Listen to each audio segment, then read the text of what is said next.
Hey, what's up guys, it's me your boy Oraban Kazri Kevinish back here with another brand new video and I hope you guys are having a great day.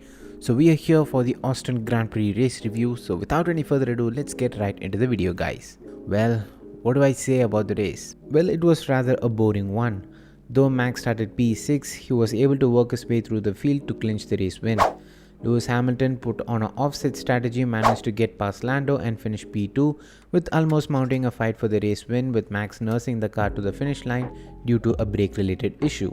Lando led pretty much most of the race. The McLaren seems to be very competitive both on one lap and long run race trim. Norris finished the race P3, rounding off the top 3.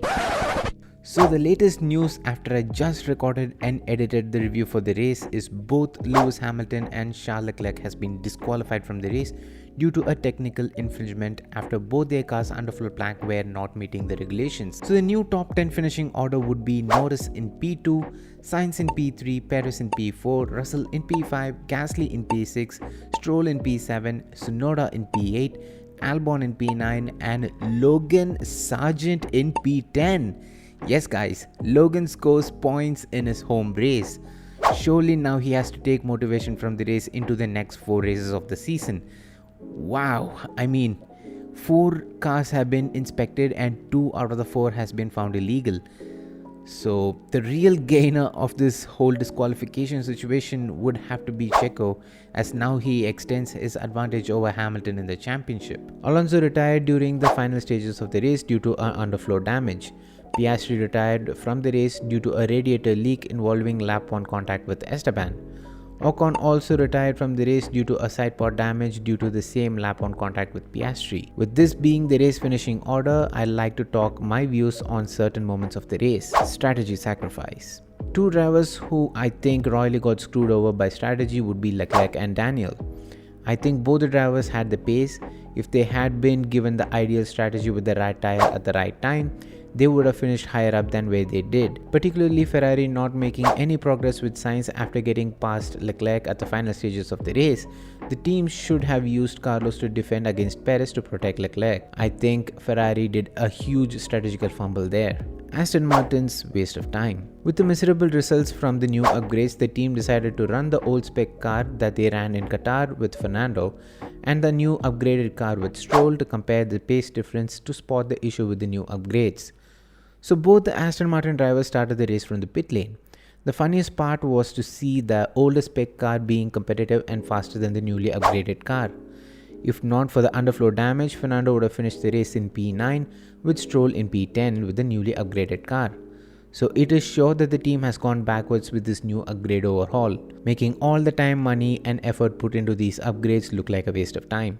I hope the team could spot the issue by comparing the data between both the cars to fix it in the future. Checo's underwhelming weekend. Checo's performance in the race was rather underwhelming to say the least, to only finish P5. I feel like a podium finish should have been the ideal result for him out of this race. Lewis with a P2 finish has further cut the gap to Checo's lead in the championship by 8 points. The next couple of rounds are very crucial for Checo to outperform Hamilton. Logan Sargent finds pace. Logan Sargent starting P16, I was extremely critical of him all through this weekend so far, but his performance today was very good. His little battle with Magnussen was fun to watch and his pace seemed a lot closer to his teammate this weekend. To only finish behind your teammate, I think this was a solid performance from Logan Sargent. This is the kind of performance that I was expecting out of Logan, and I hope that he can carry this momentum into the next weekend at Mexico to score his first F1 points. That would be great, as I expect Williams to perform really well there considering all the long straights. So talking about the overall race. This was an underwhelming race. As I said in the sprint race review, the sprint race kind of spoiled the entire race weekend for me. The only hope that I had for this race to keep it interesting was the fact that Max was starting P6, but there was barely any battles. It's either they were in the DRS and overtook, or they were just nowhere near the car ahead. And once they get overtaken, no one really struck back.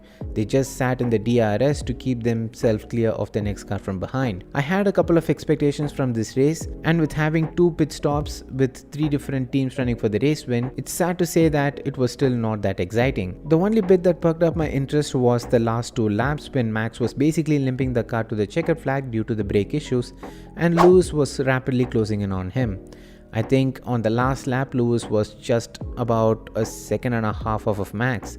So I thought maybe a last lap battle for the race win was on the cards, but Max also had that one covered.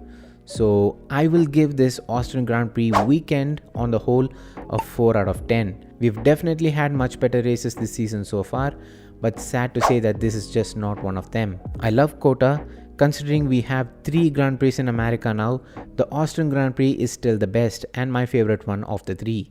But unfortunately, this year the race was just not up to my expectations. And that would be my views and opinion on the Austin Grand Prix race, guys. I hope you all enjoyed. If you did, make sure to hit that thumbs up button and don't forget to subscribe to the Autobahncast YouTube channel if you haven't already. Also hit that bell icon and turn on all notifications so you get notified whenever I upload a brand new video. Let me know in the comments on your thoughts and opinion on the race as well. I'm curious to know if you felt the same way as I did. Other than that, it's me your boy Autobahncast aka Vinesh and I'm out. Love you guys, stay safe, peace.